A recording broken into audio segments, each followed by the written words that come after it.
इसके दौरान आज भी खाने के लिए आते हैं। यहाँ पे मौसा एक कटोरी में कूड़ा कट करते हुए नजर आती है। ये जो दुकान का नाम है ये रियल मैजिक भगवता स्टील स्टोर या टाउनशिप होती है। इसके दौरान खाने के लिए थोड़ा इंतजार होती है।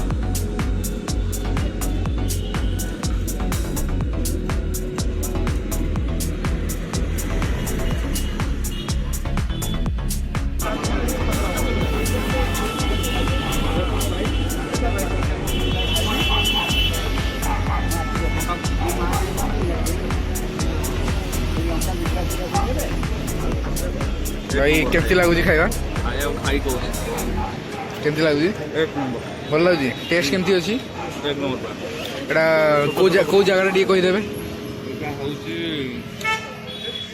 पेट्रोल लागे सिविल टाउनशिप आओ